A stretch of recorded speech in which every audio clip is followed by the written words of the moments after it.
Mais que um podcast, o Papo de Progresso é um verdadeiro testamento de ideias. Você sabia que no Brasil 80 milhões de pessoas diariamente utilizam essa ferramenta para conectar, para inspirar, para levar sua mensagem profissional além? E hoje eu tenho um convidado para lá de especial. Em 2 palavras, fé. Uma viagem de progresso para sua vida. E ao meu lado, vindo de primeira classe, para você que gosta de uma boa conexão de bordo, prepare as palmas, Eric. Emerson, seja bem-vindo novamente. Obrigado, Gabriel. Obrigado mais uma vez. Tá bonito, tá elegante, hein? Pois é, né? Temos uma Pra vir no Papo de Progresso tem que vir elegante, né? Que honra, temos uma presença ilustre aqui. Manda um oi pra ela, por favor. Pois é, minha esposa hoje está aqui me acompanhando aqui no Papo de Progresso. Muito bom, muito bom. Meckler Nunes, que honra tê-lo aqui conosco. Uma grande honra te receber. Seja bem-vindo. Satisfação é minha, Gabriel, Emerson. Prazer dividir aqui essas ideias, né? Esse testamento de ideias e provocações e progressos. Gosto muito da palavra progresso. Eu, recentemente, num processo de análise, ouvi assim, Gabriel, quando tem ordem, a chance do progresso ser colaborativo é muito melhor. E o Meckler, ele é um pensador, ele é uma pessoa que tem uma jornada com muita legitimidade. Ele tem um livro que eu sou fã, que eu fiz várias anotações. Eu tenho certeza que você, espectador que vem com a gente nessa viagem, vai pensar pelo menos diferente sobre alguns conceitos da vida. Eu não sei se você gosta de ouvir um podcast caminhando no Ibirapuera, no trânsito, lavando louça, como é meu caso, mas só para criar aqui uma interação sobre o nosso convidado, olha que interessante. Deixa eu pegar aqui. Sobre Meckler Nunes, tem múltiplas camadas em formação, profissão e autoria, graduado em ciências atuariais. É isso? Atuariais. Atuariais, especialista em empreendedorismo, que é uma área que a gente ama, especialista em gestão pela FGV, mestre em teologia, mestre em estratégia e doutorado e pesquisador em estudos globais pela UAB Portugal, correto? Exatamente. Que maravilha. Atua há mais de 3 décadas como gestor no mercado corporativo, IBM, Ambev, Vivo, Croton, e cofundador da Vizar, conselheiro e investidor anjo em startups. Autor e coautor de mais de 13 livros em diversos temas como ficção, educação, negócios, vendas, teologia e espiritualidade. Meckler, eu vou direto pro começo, que eu acredito que é uma pergunta que me norteia. O quanto que a teologia e a espiritualidade impactou a sua jornada de vida nessa grande viagem até aqui? Olha, totalmente. Primeiro, de uma maneira orgânica, né? Tive o privilégio de ter uma infância absolutamente simples na periferia do Rio de Janeiro, um lugar que hoje é absurdamente violento. Devo ter alguns amigos vivos, alguns amigos mortos, alguns amigos que ainda estão por lá, talvez, e outros que possam ter prosperado. E dentro desse contexto de simplicidade, a fé sempre esteve presente, a igreja era uma comunidade que eu participava, num primeiro momento pelos meus pais, num segundo por convicção, num terceiro a igreja não te dá mais resposta nenhuma, você fica frustrado com Deus, com raiva do mundo, etc. Depois você vê que ficou faltando, volta e assume por responsabilidade própria a espiritualidade como parte da sua vida normal, corriqueira, desejável. Muito bom. E Meckler, o que é importante saber sobre você, não no CNPJ, no LinkedIn, que isso é muito importante, nós vamos puxar daqui a pouco, mas no lado do CPF, conta pra gente. Vamos lá. Assim, eu tenho uma perspectiva simples sobre as coisas, né? Então, tive aquela ideia, né, do século passado ainda, do século XX, que se você trabalhar, estudar, compor uma família, né, ter uma ética de vida que se reflete em honestidade, boas amizades, etc., você prospera. Pelo meu ano de nascimento, mesmo ano que o homem pisou na Lua, depois vocês confiram no ChatGPT quando foi isso, o ano 2000 eu ia completar 30 anos. Então, assim, ou o mundo acaba, ou eu preciso ter um planejamento de vida, né? Então, muito interessante que o meu plano, mais ou menos eu tinha uns 20 anos, para aos 30 anos, na virada do século ali, 2000, 2001, eu queria estar casado, queria ter um carro, queria ter um telefone naquela época era patrimônio, né? e queria estar graduado. E foi muito legal, completei 30 anos e tinha todas essas coisas. Na verdade, eu tinha mais de um telefone, já tinha telefone de celular, já tinha um pouco de tudo. Então, eu diria que o CPF é um planejador, o CPF é um disciplinado, o CPF é uma pessoa que gosta de ver o copo meio cheio. Não gosto muito dessa expressão, enfim, porque você pode ter tomado veneno também, mas o copo meio cheio da vida, das oportunidades, das amizades. Não costumo jogar ninguém fora, né? Normalmente são relacionamentos e amizades acumuladas e coisas simples da vida que fazem diferença. Casado, papai. Casado, vou fazer 34 anos de casado, um filho de 24, um filho de 30, com a mesma namorada desde os 16 anos. Então, agora, em março, nós completamos 40 anos de relacionamento. Foi meu 40º dia dos namorados no último 12 de junho. Então, eu não consigo lembrar da minha vida antes da minha esposa, porque, enfim, envolvido ali em escola, atividades, a gente começou a namorar, começou a ter planos e construir coisas juntos. E tem sido nossa história, uma jornada em dupla, né? Depois em trio, depois em quádruplo. Meu filho já casou, já tem uma nora na conta agora, então já tem um quinteto aí de primeira instância, maravilhoso. É interessante essa minha função como co-host, porque você me conhece de um lugar de bastidor interessante, assim como o Emerson, a cabeça fica a mil. Se eu lembro bem, veio um ponto aqui do alto. Você jogava handball? Jogava handball. Olha isso. Olha, esse tema é sensível para mim, tá? Eu tive a aspiração ali na adolescência de ser atleta. O esporte gostou de mim e eu gostei de esporte. Não jogava bem bola, não tinha altura para vôlei, para basquete, o handball me encontrei. E eu era muito, mas muito bom. Cheguei a jogar por alguns times. Participei do processo seletivo da seleção brasileira numa época que não tinha patrocínio, você comprava as bolas, as camisas, os tênis. E 2 anos depois que eu saí do esporte, porque entrei na faculdade e comecei a trabalhar, precisava pagar os boletos, na época nem existia isso, era cheque e recibo. A Petrobras veio e patrocinou o esporte e foram para a Olimpíada. Um dos meus contemporâneos, de colega de clube, colega de time, estava lá na Olimpíada. Então, jogadores de handebol, eu tenho o máximo de carinho por vocês fazem parte da minha história. Que bom que vocês foram onde eu não consegui ir, mas que bom que eu estava lá e vocês chegaram onde vocês chegaram. Eu acredito que esse tema esporte é o que nos conecta. O Emerson, que é o nosso apoiador desse episódio da Polaris Turismo, por muito tempo jogou vôlei, né, Emerson? Também, joguei vôlei por bastante tempo. Vôlei sempre fez parte da minha vida, inclusive até hoje. Eu continuo jogando vôlei, mas, obviamente, quando eu era mais moleque, cheguei a jogar em time também e tal. Eu acho que o esporte trouxe bastante essa questão da disciplina, né? O esporte traz isso muito forte, né? Da disciplina. Também precisei trabalhar, pagar minha faculdade, pagar meus boletos e acabei desistindo, mas eu desisti temporariamente, porque eu continuo jogando até hoje. Eu só migrei. Eu jogava quadro, hoje eu jogo areia, mas eu continuo jogando até hoje. Excelente. Só entende alta performance, que é uma linguagem muito comum no mundo executivo, empreendedor, etc. Quem passou pelo esporte. Você não tem ideia do que é trabalho em equipe, do que é alta performance, do que é foco em meta, em resultado, se você não atuou em esporte nessa pegada de tentar ser um profissional. Ter conseguido ou não é um detalhe, mas a mentalidade é outra. Quando um sofre, todos sofrem. Quando um celebra, todos celebram. A gestão ainda tem muito que aprender com o mundo esportivo. Uau. Acho que especialmente quando a gente fala de esporte de muita gente. Coletivos. Né? Coletivo, como vôlei, basquete, handball, por exemplo, né? E isso a gente acaba fazendo um trabalho em conjunto, literalmente. É né? verdade. Um tá com o outro e no corporativo funciona isso muito bem, né? E ficou uma curiosidade enciclopédica aqui, tá? O handball, vou fazer propaganda, né? É o único esporte que lida com os movimentos naturais do ser humano, que é pular, andar e jogar coisas. Todos os outros esportes lidam com movimentos que não são naturais. Chutar não é um movimento natural, bater numa bola de vôlei, me desculpe, não é um movimento natural. Meu ombro diz isso.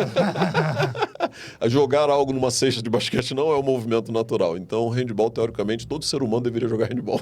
Temos um bom corte para uma fisioterapeuta aqui, né? Dá para usar, né, Dani? Meckler, você falou uma coisa muito bonita que me ajudou a organizar sistematicamente decisões para minha vida, porque na falta de referência a gente busca referência. E eu, como filho de mãe solo, muitas vezes eu projetei nos livros. Sim. E ter conversas com pessoas maduras é desafiador. Há quem diga que como ferro afia o ferro, o amigo certo, na hora certa, fala o que a pessoa precisa e não o que ela quer. Esses dias eu estava ouvindo um podcast e a pergunta para os grandes CEOs das grandes empresas: qual foi a melhor decisão da sua vida? A decisão, ela tem uma raiz etimológica de cisão. É um sim sem medo, um não sem culpa, um sim para encarar 99 nãos. A maioria falou: a melhor decisão da minha vida foi escolher a minha esposa. Provérbios diz que a esposa prudente vem de Deus. O quanto que ter... Eu vou trazer também depois essa para você, tá? Uma esposa que converge com os mesmos valores pode criar um diferencial para o mundo corporativo, para uma vida de progresso. Minha esposa vai ouvir esse podcast? Ele é privado? Ele é público? Como... Por enquanto, ele tá gravado. Entre bastidores e mensagens performáticas aqui. Olha, vamos puxar um pouco para a teologia aqui. Como seres teológicos, né, eu diria que a gente tem uma limitação nesse negócio de eu escolhi a esposa ou fui escolhido como marido, né? Deus manda também, né? Como seres teológicos, tem coisa que a gente não administra e tem coisa que simplesmente, eu posso dizer, o universo conspira, ou a fé conspira, ou Deus conspira. Você faz a sua escolha, eu tenho a minha. Então, a esposa que apareceu e que eu... começou como namorada, noiva e virou esposa, definitivamente fez muita diferença, né? Assim como meus pais também fizeram muita diferença e assim como meus filhos fazem muita diferença. Eu aprendo muito nesse ciclo, pais, cônjuge e filhos. Mas é interessante que... talvez, o pessoal pergunta, 34 anos de casado, 40 anos de relacionamento, é uma pergunta que eu não sei responder. Qual é a fórmula de sucesso? Eu não sei responder, porque foi vida, simplesmente, não foi uma fórmula. A gente não tinha receita e seguiu, a gente foi construindo a receita. Então, eu diria que as parcerias duradouras, elas têm um elemento, e como me fizeram essa pergunta várias vezes, eu pensei sobre ela, né? Eu diria que é a cocriação, né? A gente tinha um perfil muito parecido de socioeconômico, geográfico, idade, nós temos a mesma idade, mesmos programas de televisão, mesmo perfil de escola. E como começamos a namorar muito cedo e nos casamos muito cedo, 23 anos, os dois, a cocriação de tudo que a gente tem na vida hoje, eu acho que foi o segredo, né? Ou a explicitude do sucesso, né? A gente combinou, né, onde moraríamos, aí saímos do Rio de Janeiro, de onde somos naturais, combinamos o momento de um trabalhar, o outro não, para cuidar dos filhos, o momento de ter filhos, o momento em que os dois estudam, os dois trabalham, combinamos as viagens que gostaríamos de fazer. Então, acho que a cocriação, ela é uma antítese da liderança, né? Porque se você olhar lá em casa e perguntar quem é o líder, né? Assim, você tem papéis, tem alguns estereótipos, mas eu acho que o 1 mais 1 deu 1 nesse caso.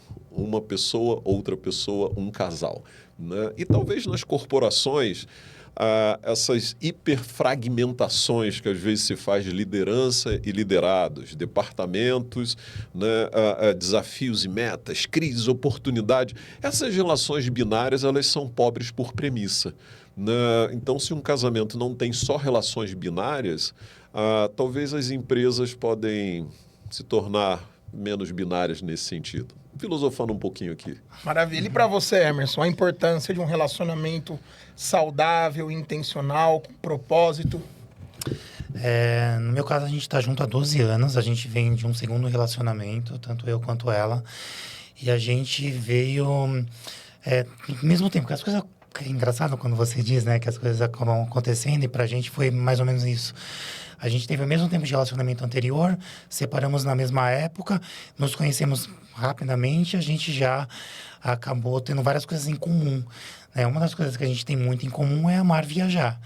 Então, a gente ama viajar, a gente está sempre viajando, está sempre buscando, a gente está sempre com a cabeça qual a próxima viagem que a gente vai fazer, quais as próximas experiências que a gente vai ter. Mas teve momentos bem importantes, assim, na nossa vida, nesse tempo que a gente tá junto, né? Um deles foi o momento de eu falar, puta, agora eu vou empreender, né? De ter a Polaris e tudo mais.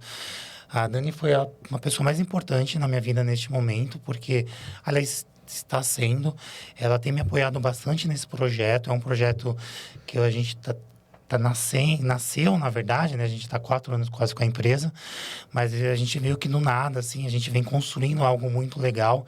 E ela é uma super apoiadora, tá do meu lado o tempo inteiro. A gente sempre tá trocando ideia. A gente veio no carro agora, trocando ideia. Puta, vou fazer isso, vou fazer aquilo. Vai ter plano A, plano B, plano C. E a gente é um time, na verdade, né? Que eu digo sempre pra ela, a gente é um time. Então, a gente tá sempre ali, buscando, trazendo. Ela, hoje, por exemplo, é a pessoa que mais tá do meu lado o tempo inteiro, né? Porque ela tá aqui na minha frente, mas eu já falei isso pro Gabriel algumas vezes. Mas,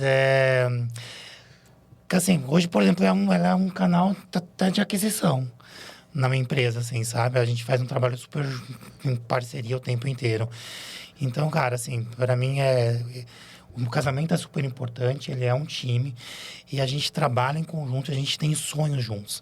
Essa é uma das coisas que é sobre isso, assim, quando a gente pensa, onde a gente vai estar daqui 20 anos? A gente vai estar, assim, viajando, já tem conhecido vários países. Uma das primeiras coisas que a gente falava quando a gente começou a namorar, a gente falava assim, putz, como a gente vai falar sobre as nossas viagens, né? Como que vai ser isso? Às vezes a gente olha, senta assim, nossa, a gente já fez 30 países juntos. A gente não consegue contar quantas viagens mais a gente fez juntos. E a gente falava no começo, puta, a gente ainda vai contar isso, vai ter a nossa história e tal. Porque a gente teve um relacionamento mais velho, né? E, cara, mas o casamento, ele é transformador. Obviamente que em alguns momentos a gente tem que respirar e as coisas têm que ir com calma.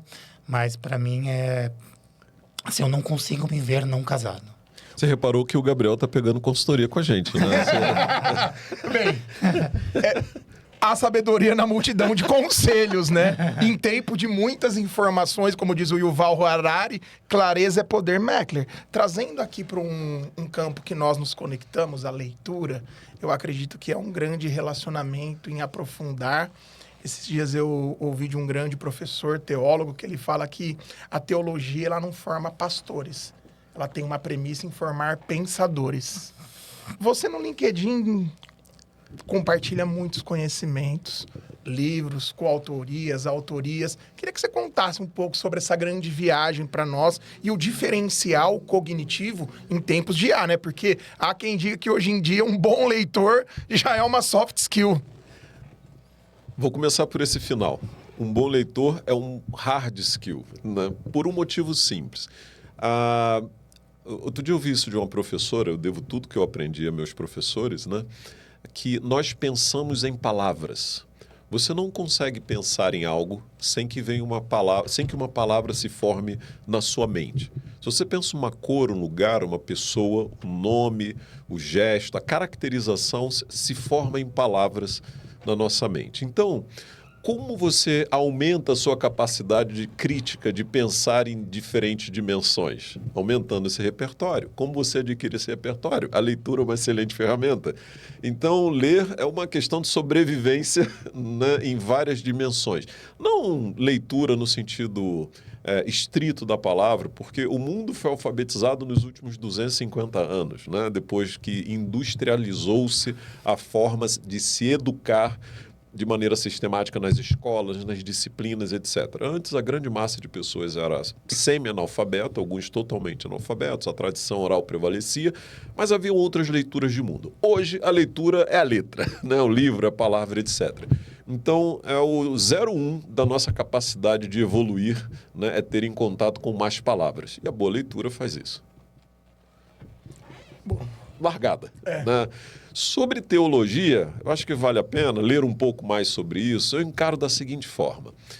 Eu nunca conheci um ser humano que não fosse um ser teológico. Nunca conheci. E eu gosto de separar as questões a questão da seguinte forma. A teologia nos une, a religião nos diferencia, nos caracteriza, e as comunidades de fé servem para a gente brigar. Brincadeira, estou forçando o argumento. Mas as comunidades de fé nos identificam, né? Então, a gente tem muita semelhança como seres teológicos. Por que eu digo isso? Eu não conheço um ser humano que não pense em transcendência, né? Ir além, ter propósito, algo do lado de fora que crie referências do lado de dentro, que não busque sua identidade. Essa coisa do lado de fora, ela é teológica no sentido mais estrito da palavra, né? É uma divinização de algo que está além de mim, para além de mim, que me faz necessário, que me complementaria. A teologia, naturalmente, teo é Deus, né? Logia, estudo, ela é livre. Então, alguém pode dizer que uma árvore é Deus, sol é Deus, uma pessoa é Deus, eu mesmo sou o meu próprio Deus. Deus é um título, você pode dar esse título a quem quiser. Mas nessa perspectiva, até o ateu e o agnóstico, por serem teólogos por negação, eles têm uma transcendência da crítica dos deuses que lhes foram apresentados. Então, eu imagino que todo ser é teológico. Então, faz parte da formação da vida transcender. Não somos uma pedra, não somos um animal irracional, não somos um vulcão, não somos um oceano cheio de movimento, mas, enfim, nós somos humanos, seres vivos, pensantes, com livre-arbítrio, né? E o Yuval Harari, que você mencionou, disse que o livre-arbítrio não existe. Então, essa é a opção dele de dizer que não existe, a minha é dizer que existe. Então, esse é o livre-arbítrio, né? Então, somos seres teológicos por premissa, né? E olhando para o LinkedIn sobre as obras, sobre as conexões. Então, eu criei ali um roteirinho de... Se eu publico um livro, se eu faço uma resenha de um livro ou publico um livro, eu crio um espaço de diálogo, né? Um diálogo à distância, né? Que você coloca uma ideia, materializa uma ideia, alguém pode concordar, discordar, etc. Eu tenho usado esse canal. Eu tenho numerado lá as resenhas, por acaso, eu estou indo para quase a resenha 100, né? Comecei lá a numerar 1, 2, 3, já está na 80 e pouco, alguma coisa assim. Recomendo, se conecta lá comigo, né? No mínimo para a gente ter ali referência, a minha principal rede, as outras são acessórias. E tem boa literatura lá, boas provocações lá. Nem tudo que eu leio eu concordo, mas até para discordar você tem que ter acesso. Dessas 16 obras, foi acidental. Meu primeiro livro foi para fazer o exercício da escrita, sem compromisso nenhum. Até, na verdade, nunca foi um grande compromisso de negócio, de resultado. Depois surgiram, escreve um capítulo, escreve uma parte, surgiram muitas obras de coautoria. Estou retomando agora a autoria propriamente dita, né? Então, meu primeiro livro é de 1996, meu último foi do mês passado, né? 16º livro. E é interessante que eu não gostava de ler até os 20 anos de idade, porque eu entrei na escola muito cedo, então toda a literatura que foi me apresentada não era compatível com a minha idade, né? Você com 10 anos, 9 anos, 11 anos, ler Dom Casmurro, né? E coisas do tipo, Machado de Assis, assim, se isso é ler, é odioso, né? Então, começando a trabalhar, tive acesso a coisas mais práticas e descobri que o problema não é do leitor, é do autor. O autor precisa fazer algo agradável para ser lido. E aí comecei a ler e nunca mais parei, né? Mas você me ganha nesse quesito, com certeza. Que é isso. Eu tô aqui no meio de dois seres bem pensantes. Nessa jornada sobre os livros, conta pra mim o que você trouxe pra nós. Acredito que um deles é pra mim, já tô aqui com uma expectativa boa. Olha só que interessante. Em Duas Letras é um livro que você gostou de ler, pelo que eu vi. Fala sobre fé, que inclusive é o primeiro capítulo. Tem aqui um processo seletivo para Deus, né? Então, se eu disse que Deus é título e você vai dar esse título, esse cargo para alguém, que critério você vai usar? Foi o capítulo mais difícil de ser escrito, porque me fez revisitar todos os meus critérios. E aqui tem 2 livros de negócio. Quem vai distribuir está fazendo 25 anos. E do negócio a ideia está fazendo 30 dias. Então temos aqui uma arqueologia do negócio, das coisas de gestão, e um recém-nascido. Esse livro está me trazendo novas alegrias. Eu estou reendereçando ele porque ele foi escrito numa época que eu trabalhava na área de logística e distribuição, e eu visualizei alguns futuros, porque estratégia é o meu tema de paixão. E esses futuros, eles eram nebulosos, impossíveis, improváveis, mas quando eu olho para trás, tudo que hoje a gente elogia em Amazon, iFood ou Mercado Livre, e tudo que a gente critica nos Correios, por exemplo, e nesses Zé Deliveries, coisas desse tipo, foram as teses exatas que estavam no livro. Então, foi um pouco profético nesse sentido de antever. Talvez eu tenha enxergado algo que ninguém viu e tem se materializado. Então, esse livro você encontra no sebo como uma relíquia baratinha, mas tem umas teses interessantes com exemplos antigos, naturalmente, mas ele está me trazendo novas alegrias. Do negócio, a ideia, ele traz uma perspectiva global de empreendedorismo. Eu preciso assumir que nós somos um país rico, cheio de pobres, preciso assumir que nós estamos atrasados, preciso assumir que, pelo nosso tamanho, língua portuguesa, estar no hemisfério sul, nós estamos um pouco afastados dos centros de poder, dos centros de decisão globais.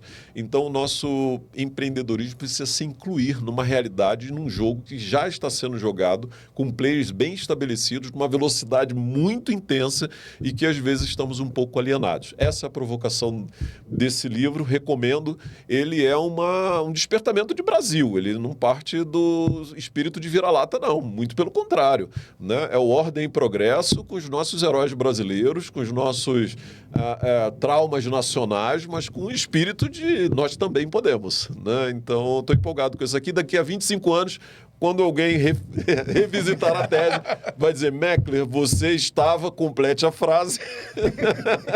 Então, você tem que ver ele agora para poder validar, né? Um convite para o futuro, daqui 25 anos falaremos sobre essa obra, assim Deus permitindo, se ele não voltar para quem acredita, né, Meckler? Exatamente, exatamente. Meckler, eu ouvi uma vez de uma professora na FGV, algo que me marcou muito. Eu ainda não estava na jornada do mestrado, estava no MBA, que ela disse que as viagens, que os estudos, que o conhecimento são ativos que ninguém tira da gente, que são as experiências. E que o que diferencia um profissional do outro é o repertório cognitivo, emocional, é a maneira de lidar com as questões, principalmente numa cidade grande, que às vezes um trajeto que você faz no sábado que leva 20 minutos, na semana leva 2 horas.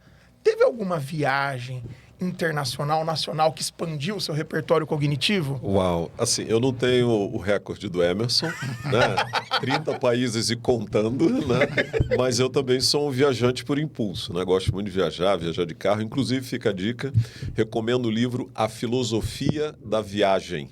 É um livro escrito por um brasileiro e ele faz uma análise de como os filósofos, eles interpretam a necessidade de se viajar como parte da saga humana. Uau. Todos eles abordaram esse tema e esse professor ele destacou como os filósofos encontravam na viagem o encontro com a natureza, o encontro com o indiferente, o encontro com o próximo, as suas limitações, sejam em crenças, sejam em hábitos. Então, a Saramago tem uma frase que diz: o viajante acaba, a viagem nunca.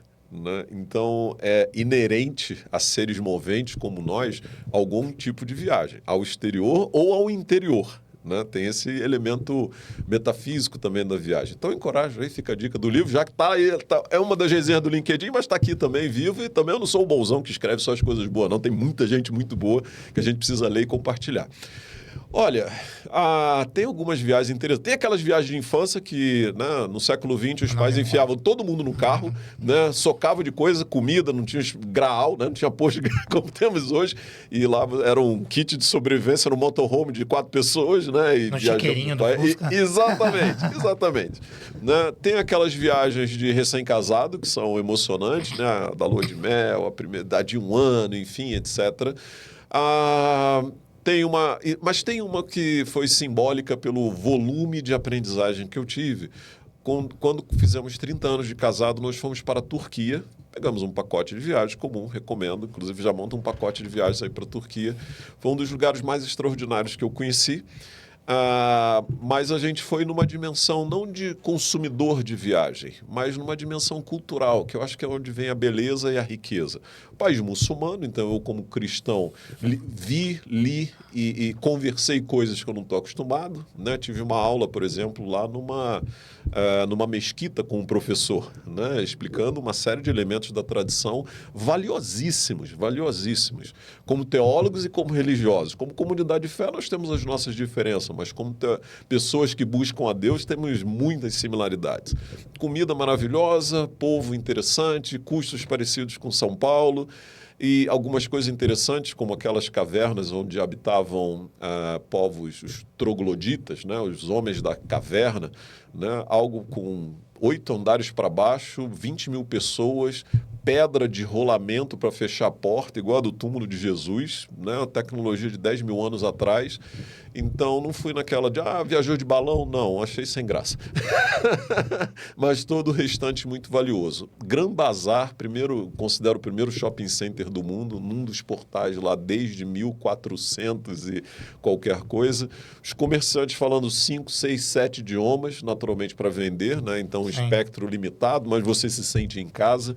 Então, é interessante que 10 dias e absolutamente transformacional. Perspectiva de gente, de história, né? Aqui no Brasil a gente tem uma dificuldade com a nossa história, ou ela é distorcida, ou mal contada, ou ruim, ou simplesmente abandonada. Quando você vai num lugar onde naturalmente as pessoas falam da sua história, da história da família, do local, é interessante, você fica, por que não? Uma dica para quem for viajar para a Turquia, quase tudo que no Brasil a gente conhece como grego, os turcos entendem que é turco. Então, o churrasco grego, lá é churrasco turco. O olho grego, olho turco. A moussaka grega, aquele prato de berinjela, é turca. Assim, eu não entrei no mérito, mas quando eu falei, essa comida grega a gente está acostumado, eu tomei uma bronca do meu guia. Foi o único momento que ele se transtornou. Eles roubaram de nós. Aí eu peguei o jeito e disse, então, de onde que é isso aqui? Isso é nosso. Com certeza, então, é o figo turco, é o limão siciliano turco, tudo é turco, na Turquia. Né? Então é interessante que até isso, lidar com o diferente, você aprende a partir da perspectiva dele. A viagem para a Turquia foi bem interessante, né? Naturalmente, comprei uma aliança para celebrar meus 30 anos no Grand Bazar, pagando 1/3 do valor, né, que eu compraria aqui no Brasil, em ouro, com aqueles ouros pendurados, né, coisas absolutamente estranhas. Então, isso dá uma explosão na cabeça da gente. A filosofia da viagem. Emerson, em tempos de inteligência artificial, o que diferencia para um executivo que tem uma demanda extensa, cheia de compromissos, ter um profissional com mais de 30 anos de experiência, de análise, que consegue assessorar grandes empresas e também consegue realizar sonhos de uma faxineira que chega com um saquinho de moedas para fazer a sua primeira viagem? É interessante, na verdade, o Meckler comentar isso, né? Porque a gente fala muito sobre culturalização da viagem. Quando eu atendo um cliente, eu tenho uma reunião inicial. Porque às vezes o cara me chama, me vê no Instagram, me chama no WhatsApp e sai perguntando o preço. E normalmente eu não trabalho assim, né? Então eu faço uma entrevista inicial para entender exatamente o que o cara quer. Acho que esse é o ponto principal.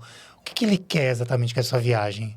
Né? Ele só quer passar a conhecer 30 países em 10 dias, né? E só passa? Ou ele quer realmente vivenciar a Turquia? Né? Ele quer visitar o Grand Bazar, ele quer visitar e entender aquela cultura daquele local. E vivenciar isso. Né? Hoje, por exemplo, no caso da IA, né? A IA facilitou demais a vida de todo mundo, né? Facilitou a minha, inclusive, né? Bastante. Mas quando você olha um roteiro, vamos montar um roteiro na IA, simplesmente montar. E, não tem vida aquilo, né? Então, o que normalmente eu faço? Às vezes, os clientes, quando chegam para mim como IA, por exemplo, eu olho aquilo com calma, eu entendo, eu conheço um monte de... Viajo pra caramba, eu já vivenciei cada uma daquelas experiências. Então, assim, a IA traz um monte de coisa, mas, um monte de coisa sem profundidade, sem conhecimento. Então, o que eu digo a IA, beleza, ela tá ali, mas ela não viaja. Ela não tem a experiência, né? E a experiência conta muito. No meu caso, por exemplo, com 32 anos de turismo, eu faço isso muito bem, né? De estar montando um roteiro, estar ali com a pessoa, entendendo. Eu acho que o fato principal de tudo isso é entender exatamente a pessoa. Porque, de verdade, às vezes a pessoa vem na primeira reunião, cara, ela não entendeu nada, ela nem sabe o que ela quer. A gente vai descobrindo o destino exatamente que ela quer. Então, tem pessoas que vêm, eu quero ir para o Vaticano, por exemplo. Itália é um dos nossos destinos principais. Eu só quero conhecer o Vaticano por fora. Mas como assim? Você vai lá no Vaticano e vai conhecer por fora, né? Você tem que entender um pouco. Só para fazer a selfie, né? Exato. Exato, e muita gente está muito preocupada com a selfie, exatamente. Eu acho que esse é o ponto. Vai para a Itália, que é um berço do renascentismo do mundo, 95% das obras renascentistas estão na Itália.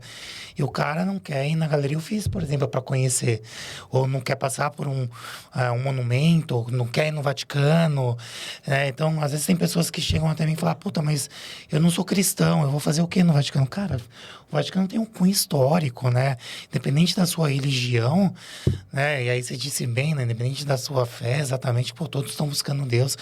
Independente, então, conhecer o Vaticano é assim, icônico, né? Conhecer a história, entender exatamente. Então, a gente trabalha muito com isso, com histórias, entendendo a fundo exatamente o que aquele viajante quer, o que ele nem sabe que ele quer, efetivamente, às vezes, e trabalha muito com medo, né? Então, na verdade, eu digo que eu sou um gestor de risco.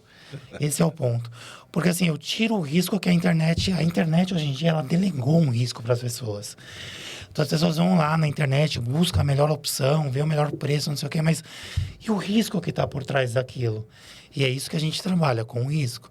Então, eu minimizo o risco que a pessoa pode ter e trago a melhor experiência que ela pode ter. Excelente perspectiva, gestão de risco. Fantástica. Meckler, quem é você hoje profissionalmente? Fiz carreira como executivo de corporações, então eu fiquei com a casca grossa nesse mundo corporativo, diferentes escolas de aprendizagem. E assim, eu tive uma oportunidade para alguém que saiu da periferia, né, pais simples, batalhadores, vivos até hoje, graças a Deus. Mas eu tive uma trajetória muito interessante, escola pública, trabalhei para pagar um pedaço da minha própria faculdade com 16 anos, né, que eu entrei muito novo na faculdade. A primeira, assim, eu trabalhei na maior empresa de tecnologia do mundo, a IBM, né? Na maior cervejaria do mundo, a Ambev, na maior operadora local brasileira, né, de telefonia, no caso, o conglomerado de empresas que virou a Vivo, a maior empresa de educação do mundo, a Pearson. E eu fiquei pensando, outro dia eu estava pensando nisso, e hoje o escritório da empresa que eu trabalho, uma outra multinacional também, líder na América Latina, estou trabalhando na Faria Lima, rapaz. Outro dia eu estava pensando nisso. Um epicentro, né, de vaidades, de referências, de decisões, de escândalos, etc. Uau, quem saiu lá de Guadalupe, né, na estrada do Camboatá, né? Uma região, era uma periferia daquela quase rural, né? Não uma periferia do tipo favela, mas uma periferia com semissítios, assim. Não tinha asfalto na minha primeira infância lá, e estou na Faria Lima. Então, eu diria que é alguém que ralou, né? Apanhou.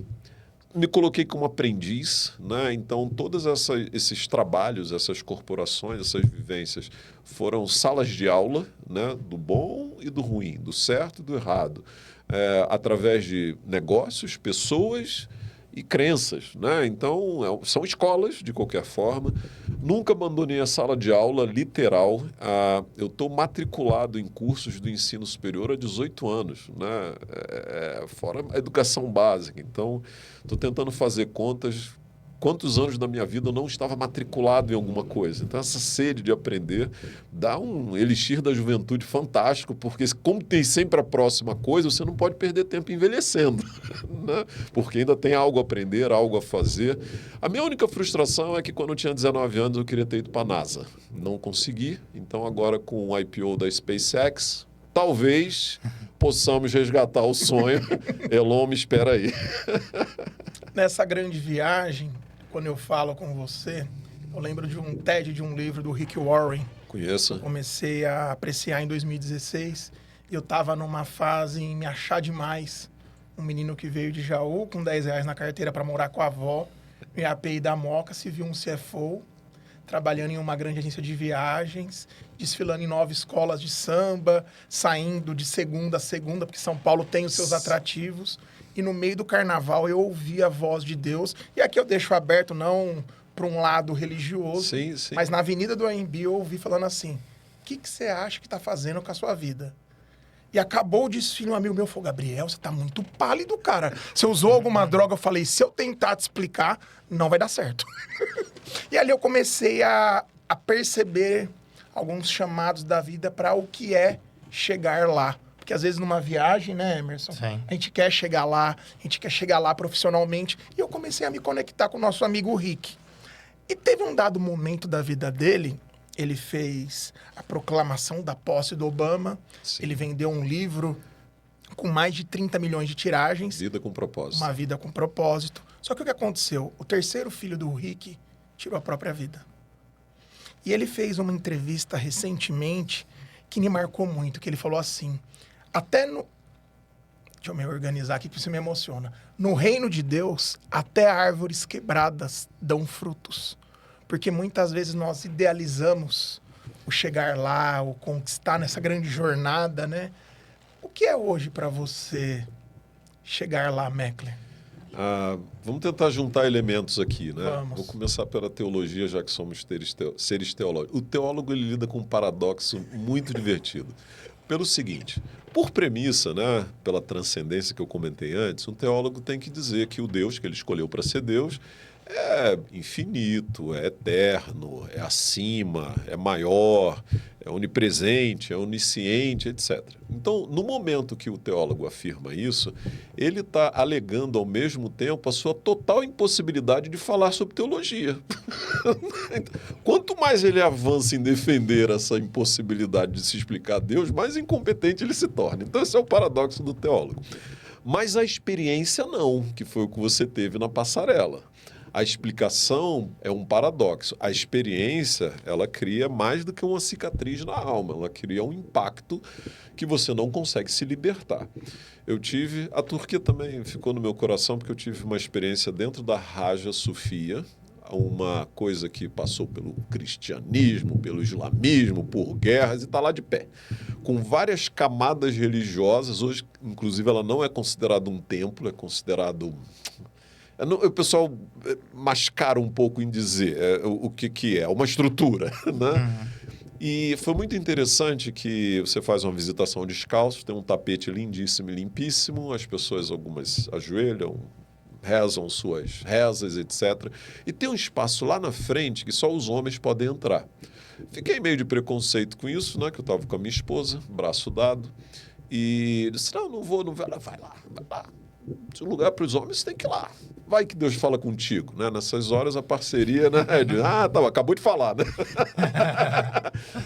Aí eu fui lá e, assim, primeiro no personagem. Eu já estava descalço, entrei, todo mundo que estava nesse espaço estava ajoelhado. Aí eu disse, não vou ser o turista grosseiro, vou ficar ajoelhado aqui também, né? Me dei o meu momento ali.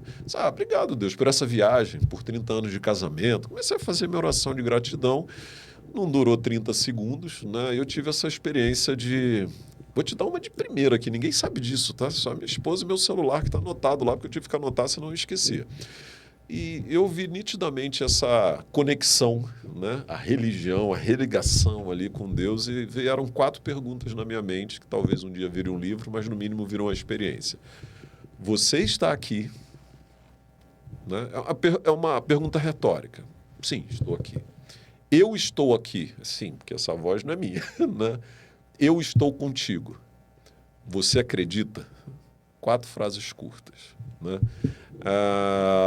Isso de vez em quando nos meus momentos de crise, né? Porque eu não sei vocês, mas eu tenho. Tá? Em lugares, em situações, em pessoas, em circunstâncias, em dúvidas, eu disse, uau, você está aqui. Sim, eu também estou aqui. Eu estou contigo. Você acredita? Né? Então, nessa jornada, quando a gente tem essa referência teológica, divina, transcendente, o resto meio que vira só trabalho, sabe? Você vai lá e faz, você vai lá e rala, você vai lá e aprende, você vai lá e se conecta, você vai lá e supera obstáculos. Assim, a minha personalidade não é uma escolha, né? Não sei de onde veio isso, mas a minha personalidade ela é engraçada algumas vezes, diferente de todos da minha casa. Tem um livro, sempre tem um livro, né? De um filósofo italiano, Domenico De Masi. O livro é O Ócio Criativo. Os momentos de viagem, né? Os momentos de calma, os momentos de paz, os momentos de Raja Sofia, eles não são improdutivos porque não é um momento de negócio. Mesmo sendo ócio, eles são importantes e necessários. Então, eu estou para escrever um livro, isso é uma metáfora, né? Que é o ódio criativo. Porque a minha personalidade faz com que nesse momento de crise, de raiva, etc., minha mente acelera para soluções, para transformação. Assim, esse negócio não vai me derrotar. Não, quem sou eu? Né? Eu estou aqui, Deus está aqui. Né? Eu acredito nisso. Né? Eu tenho bagagem, eu saí de Guadalupe, estou na Faria Lima. Né? Então, essa energia que é um traço de personalidade, ou talvez meu propósito, energizar, né? Ou transpor a energia, né, daquilo que me foi oportunizado, né, tem um verbo para isso, que é abençoar, né, você abençoa para abençoar, então ser a ponte de energia, de conexão de vida, de pessoas, de mundo, etc., talvez seja o que me move. Né? Na capa do meu LinkedIn está lá, World Builders are welcome, né? Construtores de mundo são bem-vindos. Não sei de onde veio isso, mas está valendo. Esse é o jogo. E para você, Emerson, o que significa hoje olhar para Polaris Turismo com um viés de propósito, um viés em duas letras, que pode ser um ir, mas é um ir intencional, é um ir que de repente às vezes não vai, você está no meio de uma reunião, Gabriel, preciso parar porque o cliente perdeu a passagem. Aconteceu isso essa semana. Uau! Cara, assim, eu tô muito ligado no meu propósito de vida, na verdade, né? Meu propósito de fazer com que as pessoas vivam experiências memoráveis com quem elas mais gostam. Então, esse é meu propósito de vida na minha empresa, né? É isso que eu levo. Sim, se eu vou ganhar dinheiro ou não, eu acho que essa é uma consequência do meu bom trabalho. Mas o meu propósito, eu levo isso muito forte, assim, todos os dias. Todos os dias, quando eu acordo, pensando como eu vou conduzir para que as pessoas vivam as melhores experiências da vida delas. Porque essa semana eu te contei um caso, eu tô com um cliente meu que está super indeciso se vai, se não vai. Um cara super simples do Rio de Janeiro, coincidentemente. E ele está super indeciso. Primeiro, ele nunca nem pegou o metrô. Ele falou que nunca foi mal foi na capital. Ele está indo para a Itália, numa viagem que ele juntou dinheiro a vida inteira dele. São pessoas super simples. Eles juntaram dinheiro a vida inteira para fazer aquela viagem e ter aquela experiência. Ele está super inseguro. E o que eu tenho feito com ele eu tenho sido mais psicólogo do que efetivamente um vendedor. Porque, de novo, vender é a consequência. Mas o fato de, trabalhando com um casal que tem 50 anos, que lutaram a vida inteira para ter uma experiência, e eu tenho a oportunidade de poder contribuir com aquilo. Então, eu me sinto o máximo. Quando eu olho para isso, eu falo, cara, eu me sinto um gigante de poder contribuir para que as pessoas vivam as melhores experiências da vida. E tenho memórias afetiva para sempre. Então, quando eu levo, por exemplo, uma família com criança, eu fico sempre pensando nas crianças, assim. Tipo, as crianças sempre vão lembrar daquela viagem que tiveram com os pais a vida inteira, né? Então, isso para mim é bem legal, bem importante. Então, eu sou muito ligado no propósito para isso que eu nasci. Maravilhoso. Algumas pessoas, elas falam sobre propósito como se fosse um rapport cognitivo para vender uma boa palestra. É verdade. Antipaticíssimo isso. Mas sim, é verdade. E comum. Mas eu gosto do nosso amigo Cortella. Talvez eu chamaria ele para esse papo. E nós precisaríamos de uma live de 14 horas, que ele fala que o propósito é aquilo que nós escolhemos levar adiante. Para quem tem uma maneira de enxergar o mundo cristocêntrica, tem uma coisa que me reflete muito sobre o alicerce. Sim. Que naquele dia vai falar, você fez, você cantou, você dançou, mas eu não te conheço. Sim. E essa intenção, né, Meckler, de ler um livro e na bibliografia te indica mais 100. Aí você lê mais 100, te indica mais 1000. É uma humildade cognitiva de falar que só sei que nada sei. Verdade. E em 2 letras para mim, que é uma obra que você me presenteou. Tão bom quanto o livro foi a oportunidade de conhecer seu pai. E ali ele me entregou verdade. uma palavra muito profética, de maneira muito humana e com sincronicidade, para alguns com cristocidência. E eu falei, poxa, esse livro tem alguma coisa interessante, vou me debruçar nele. Eu tenho uma maneira de ler, eu gosto de escrever, anotar, marcar. Na página 97 Eita, nós. deste livro, Preciso ver. fala o seguinte: se eu soubesse quantos anos eu ainda tenho de vida, quais seriam minhas prioridades a partir de agora? A Organização Mundial da Saúde diz que o Brasil é um país abençoado por Deus, bonito de natureza, festa para fora e o mais ansioso para dentro. Deprimido. Meckler, como que surgiu esse modelo mental para construir Por que em 2 letras e como você chegou nessa profundidade? Assim, novamente, talvez algumas coisas a gente já venha chipado do céu. Não sei. E talvez tenha propósitos que a gente não escolhe e ele já vem no SEDEX lá, no carimbo, né? Eu gostei dessa. Enfim, tem coisa que a gente não escolhe e eu estou muito bem com isso, né? Inclusive eu brinco assim, eu não sei se eu tenho um propósito, estou na versão 32 já do propósito, né? Até porque quando eu tinha 30 anos era casar, ter uma casa, agora já são outros, já são os propósitos da maturidade. Mas eu acho que tem um extrato, se tem um pano de fundo em 2 letras, assim, primeiro que tudo que eu escrevo é biográfico. É muito difícil eu conseguir escrever, desde o meu post no meu Instagram, que não tem 1000 seguidores, é o Instagram mais fraco que você vai conhecer, até o LinkedIn, que lá já aparece um pouquinho mais. Cada palavra, cada letra e os erros que estão lá, eles são biográficos, né? E eu uso IA pra caramba, tá? Mas assim, uso para outros propósitos. Ali sou eu. Você quer me conhecer, leia o que eu escrevi, é simples. É uma maneira de eu dizer alguma coisa para poder ter uma ressalva.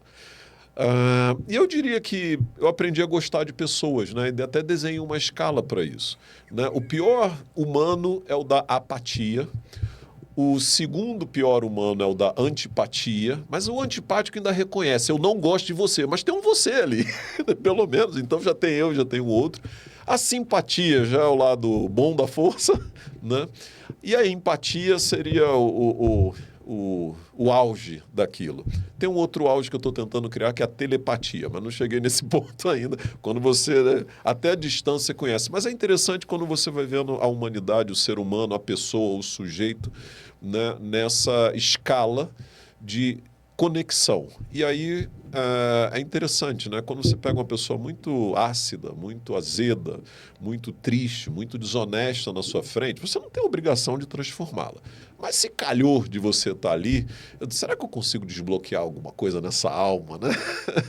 Então eu abordo com simpatia, por isso que eu digo, eu não jogo ninguém fora nesse sentido. Eu posso evitar, posso me vacinar, posso me imunizar, mas jogar fora eu não faria isso, né? Se essa pessoa existe, ela tem um propósito pelo fato da sua existência, né? E isso é um problema de Deus, não é um problema meu. Então, se calhou da gente estar aqui no século XXI, lidando com essas realidades, com essas pessoas, com essas crises, com esses problemas, com essas doenças, com essas mazelas, com essas invejas, com esses egoísmos, é aqui que a gente vai ter que atuar, né? Então, vamos atuar com o máximo que a gente recebeu e pode dar, né? Não podemos também atuar naquilo que não temos, ou naquilo que não somos, mas você também pode robustecer quem você é, quem você tem. Aí, a minha última brincadeira de propósito é assim, eu vou parar de falar a verdade, é meu próximo propósito. Não vou falar mais a verdade de jeito nenhum. É muito caro, é muito complicado, né? Eu posso estar errado, tem esse risco, então eu vou te dar a minha melhor versão. Melhor versão. Por quê? É uma brincadeira que eu faço, um jogo de palavras, porque a minha melhor versão significa que eu estou sendo humilde em dizer que é como eu enxergo e aberto a transformar para algo que eu não tinha visto ainda. Então, a verdade é sempre uma obra, sempre um canteiro de obras, né? Jesus disse, eu sou a verdade. Eu digo, eu não vou dizer isso de jeito nenhum. Ele que disse, eu vou dizer. Vou entrar em disputa? De jeito nenhum, né? Então, agora você sempre vai ter minha melhor versão. E amanhã a minha melhor versão pode ser outra. Melhor do que a de ontem, ou melhor do que a de hoje. Não é verdade, não. Verdade tá caro demais hoje. Né? Mas também não evito mentir, né? Aí, quando a vida dói, essa parte me chacoalhou muito, porque no dia 31 de outubro, há 3 anos atrás, a minha esposa estava num cast internacional em Londres e nós estávamos conversando de uma maneira muito rotineira, e há quem diga que paredes de hospitais escutaram as orações mais sinceras, né? Sem dúvida. E ela falou assim, não tô bem. um lado talvez preconceituoso, machista, entende que tem épocas do mês que a mulher ela tende a somatizar as coisas de uma maneira um pouco mais intensificada. Eu falei assim, amor, sei lá, você deve estar naquela fase que você expande muito as suas dores. Ele falou, Gabriel, você não está me escutando. Eu não estou bem. Eu falei, o que você precisa fazer para ficar bem? Ela falou, eu tô com um problema no rim, eu tô precisando ir pro hospital. Uau. E em 40 minutos eu entrava numa sessão de mentoria executiva. Ela estava entrando num processo operatório em Londres. E é muito maluco, né, Meckler? Você usar a Lucas 5 em falar, ó, eu te entrego minhas redes, eu te entrego meu barco, mesmo não tendo peixe, você tendo que ajudar executivamente uma pessoa. E sua esposa do outro lado do mundo, entrando num processo cirúrgico. O cliente olhou e falou, cara, você tá tão diferente hoje, você tá mais humano. É sobre isso. Aí eu falei, ai, e doeu. E aí, Meckler... Tem um capítulo chamado Ai no livro. É disso que você está falando. É. Né? Então, Por quê? Coisas ruins acontecem com pessoas boas. Então, essa, assim, para quem não gosta de Deus, não tem nada a ver com fé, acredita em qualquer coisa e tal, eu jogo sempre essa pergunta. Porque essa pergunta é uma pergunta humana. E aí, não sei se eu vou desconstruir os 1000 episódios do Papo de Progresso para trás com a minha próxima frase. Espero que não. Mas espero que sim, né? Porque eu não... Enfim. Eu não acho que nós fomos feitos para o sucesso. Eu não acho que nós fomos feitos para o fracasso. Nós fomos feitos para lidar com sucessos e fracassos. Isso muda. Então, por que coisas ruins acontecem com pessoas boas? Pelos mesmos motivos que coisas boas acontecem com pessoas ruins. A dinâmica de fracasso e sucesso é humana e ela é amparada em livre-arbítrio, né? Deus até a vida e a morte dá às pessoas. Ele dá e ele tira. O livre-arbítrio é a única coisa que eu olho nas escrituras sagradas de outras religiões também, que não nos é tirada. Nós construímos sucessos e fracassos e lidamos com eles. Até porque aquilo que eu chamo de sucesso, outro pode chamar de fracasso. Aquilo que um chama de fracasso, outro pode chamar de sucesso. Criado em igreja, uma vez eu fui numa conferência e teve um pastor americano que foi numa viagem à África, né? Um lugar que eu não fui ainda. Fica a dica, né? Captura a mensagem. Eu tenho a impressão de que eu vou ter um despertamento lá, isso eu trago da infância, não sei o que é, não me pergunta, que viagem você quer fazer? Não começa por aí que vai dar errado, porque se eu souber eu já tinha ido, não sei.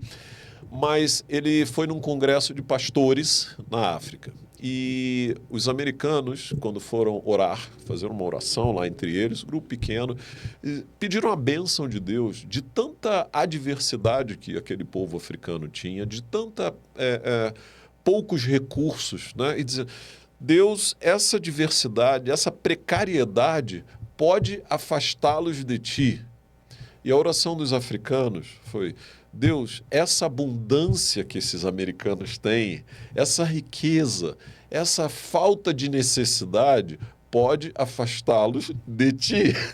A oração de um era exatamente a antítese da oração de outro, de abundância e prosperidade. Então, é a partir desse ponto que eu digo que nós não fomos feitos para o fracasso e não fomos feitos para o sucesso. Nós fomos feitos para lidar com o nosso livre-arbítrio, criando e lidando com situações de fracasso e sucesso. Nunca mais vou ser convidado para o Papo de Progresso.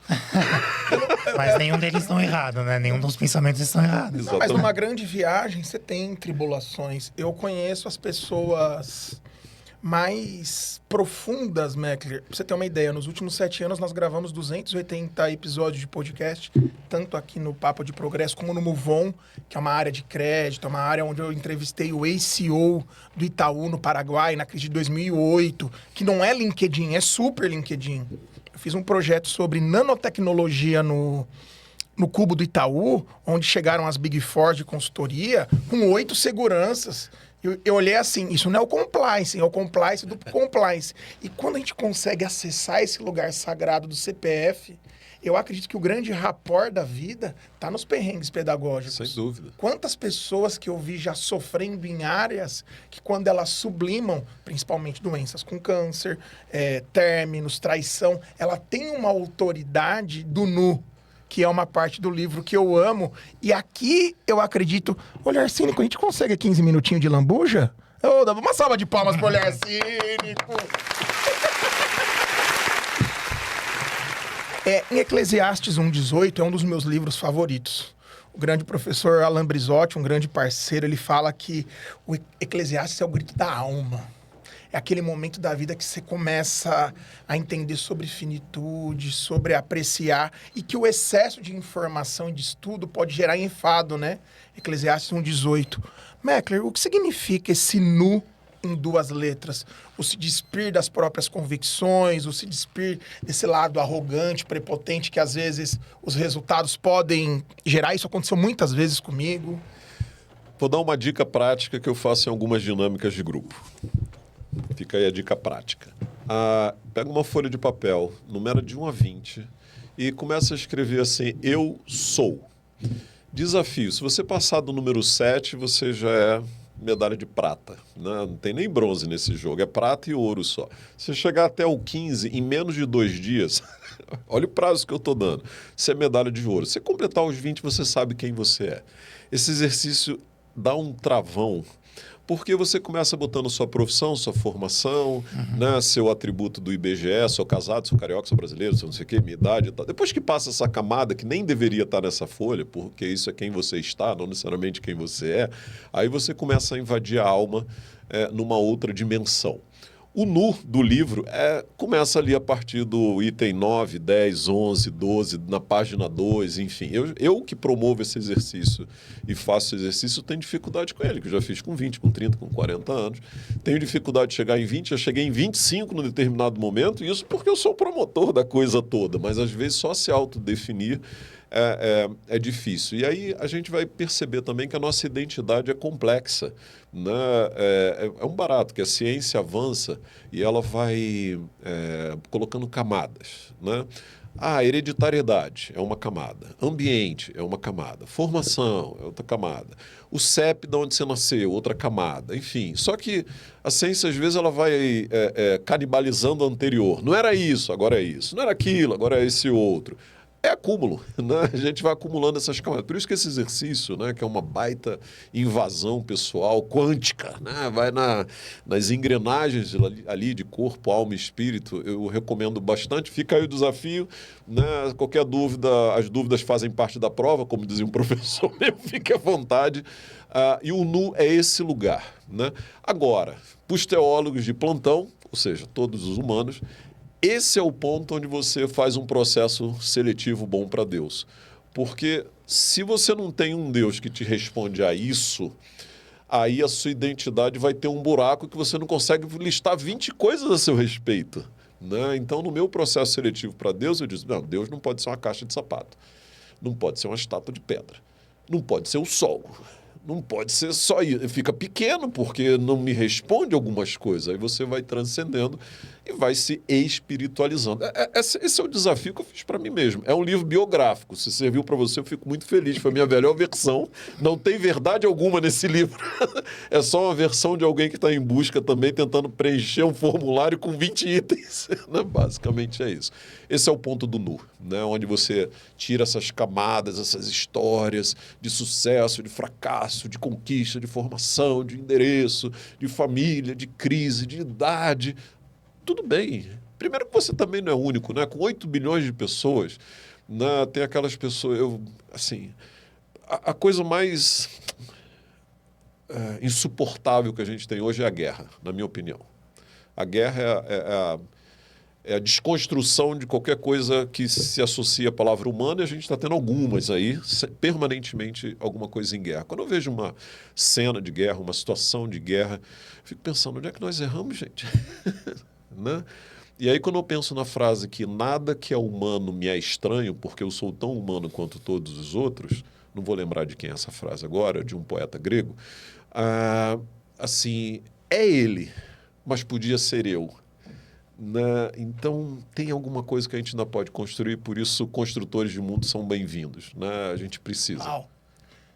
Eu lembro há 4 anos atrás, quando você me convidou a fazer esse exercício, eu estava num processo de escrita sobre paternidade. Verdade. E eu queria fugir dele, porque num livro com 33 pais, eu ia falar como que é referência, na falta de referência. E você falou, Gabriel, faz esse exercício que vai te ajudar não só a envelopar melhor a sua entrega literária, mas principalmente uma profundidade. E quando eu fui convidado a olhar para Romanos 8, e aqui dentro de uma visão cristã, falar, eu sou filho de Deus, não tendo um pai presente, é um buraco, é um nó borreriano de autoconhecimento que choca, porque no Brasil, de cada 10 filhos, 7 tem problema com paternidade. Sim. E quando nós pegamos o psicodrama e levamos isso para o ambiente corporativo, é a dificuldade em respeitar a hierarquia, é a dificuldade de trazer prazo. Para mulheres, existem estudos que é a dificuldade da coragem, é a dificuldade da projeção. Meckler, o porquê, e não esse porquê que tem uma resposta, na sua opinião, essa questão da paternidade, de olhar para Deus como um pai, mesmo não tendo referência paterna, e o Brasil passa muito por isso, né? É um grande desafio para nós, principalmente brasileiros, que é uma coisa que você fala muito, já falou num podcast que eu amei. É um país muito rico, cheio de gente muito pobre, né? Assim, eu trabalho com marketing e vendas também há algum tempo, né? Então, nos venderam um Deus esquisito. Nos apresentaram uma publicidade de uma igreja, de uma comunidade de fé, de uma estrutura sobre o que é religião muito bizarra. E aí, assim, é muito interessante que você não acha fundamento nem naquilo que eles dizem que foi o fundamento. Tem umas coisas ditas como Bíblia que não são, tem algumas coisas ditas como Alcorão que não são, tem coisas ditas como Torá, que é a Bíblia judaica, como budismo, mas não está lá. Né? Hoje o ChatGPT ajuda muito se você quiser pesquisar. Alguns dogmas, algumas verdades, algumas práticas esquisitíssimas. Uma delas é essa interpretação do patriarcado, que é cultura global, não é só no Brasil, mas em outros lugares. Né? Tá aí o Irã em evidência, onde as mulheres isso, aquilo, enfim, em vários lugares. Mas também tem um conservadorismo do sul dos Estados Unidos, que mais patriarcal do que aquilo também, embora democrático. Então, é fakelândia total. Mas quando você olha escritos sagrados, você não vê esses elementos dessa maneira. É muito interessante. Em alguns lugares, Deus associado como mãe, Deus é mãe, a leitura, né, da maternidade de Deus, ela encontra lugar no coração. E aí, alguém que aprendeu que Deus é mãe, quando lê Deus é pai numa Bíblia judaico-cristã, ele tem outra leitura. Né? E na própria Bíblia judaico-cristã tem lá, assim como a galinha junta sob suas asas os pintinhos. Então é interessante essas leituras dessas embalagens comerciais baseadas em estruturas de poder, em estruturas hierárquicas, estruturas ali da combinação Estado, Igreja, etc., que a história nos conta e que a crítica é super válida. Mas tem um detalhe, a Igreja não está aqui, minha opinião, naturalmente, minha versão, não é a verdade. A Igreja, a fé, a religião A, o B, o C, não está aqui para defender Deus, né? Está aqui para testemunhar a sua experiência de fé. Se a sua experiência de fé te eleva, te transforma, te faz sair da escala da apatia, antipatia, simpatia, empatia, né? Talvez seja isso que a gente deva prestar atenção e buscar num século XXI que nos oferece tantas oportunidades. Não por menos, estatisticamente, fazendo uma autocrítica como cristão, os desigrejados cristãos são a grande maioria hoje. Né? Embora seja um país que está bastante cristianizado, entre católicos e protestantes ou qualquer categoria, quando você pensa na vida religiosa, assim, os humanos teólogos cristãos, eles não estão críticos e pensantes, não estão encontrando lugar nessas igrejas ou nessas experiências religiosas mercantilizadas. E que bom que isso está acontecendo. Né? Porque Deus devia estar olhando para esse negócio e pensando assim, mas vocês estão indo para um lugar errado. Eu não participo desse show, não. Exatamente. Onde é que vocês inventaram isso? Lembrei, foi o livre-arbítrio que eu deixei com vocês. Tudo bem, vocês têm essa liberdade, só não tem nada a ver comigo. Que grande viagem. Gostaria aqui de dar honra a quem merece honra, que são os nossos apoiadores, Eric. Trazer aqui um abraço especial para Excelência Contábil, na pessoa do Antônio Azarias, mais de 15 anos de parceria. Logo estará aqui no Papo de Progresso falando sobre split payment, reforma tributária de 2026 a 2033 no Novo Brasil se apresenta. Em 2 letras, você vai precisar de fé para empreender no Brasil se não tiver uma estratégia. Um abraço para Dascalos, propriedade intelectual, uma empresa do meu grande amigo Felipe, que está aqui nos assistindo. Lufema Consórcios e Investimentos, onde nós temos uma participação lá no KG Club. Deixar um abraço para o Jorge. Pensou em alavancagem patrimonial, fala com a Lufema, Osoclinic, doutora Tânia, Maria, que está cuidando na minha parte da terapia capilar, deixando o topete, que depois dos 40, como o Meckler disse, vem a maturidade, vem os cabelos brancos, vem uns buraquinhos na cabeça, a gente tem que dar uma cuidada, né? Um abraço especial para o Vrum Parto, nosso amigo Bruno, deixar um abração para ele. E a Polaris Turismo, Emerson, conta para nós como foi essa grande viagem de fé, uma profundidade em negócios, pessoas, reflexões que você leva desse episódio. Caramba, eu levo bastante coisa desse episódio, né? Ele trouxe bastante reflexão, acho que isso é bem importante. Cara, foi muito bom. Uma grande alegria. Meckler, para nós irmos para a parte final, o que significa hoje para você ser um PhD, um doutor? Como que é chegar nesse lugar com esse título e como você aterriza isso para a sua vida? Que é um grande marco, é 1% da população brasileira que tem, né? Assim, se minha mulher ouvir eu falando isso, ela vai brigar comigo. Que eu estou pensando na próxima coisa que eu vou começar a estudar. Mas assim, é verdade, é mais forte do que eu. Rapaz, se eu puder ser útil, eu já vou ficar super feliz. É muito interessante que eu dou total liberdade às pessoas me chamarem como elas acharem que deve. E eu tenho a liberdade de atender ou não. Então tem gente que me chama de cara e eu acho super legal. Ela está me dando uma mensagem, eu quero ser seu amigo, estou me sentindo próximo a você. Tem gente que me chama de doutor, né? Eu acho meio esquisito, porque aí eu tenho que já impostar a voz, arrumar um terno. Tem gente que chama de professor, já me dá uma responsabilidade gigante que eu não posso abrir a boca e contar uma piada, né? Eu tenho que fazer algum papel ali. Então eu tento me conectar com as pessoas a partir de como elas me enxergam, né? E eu gosto no fim do dia de Meckler mesmo.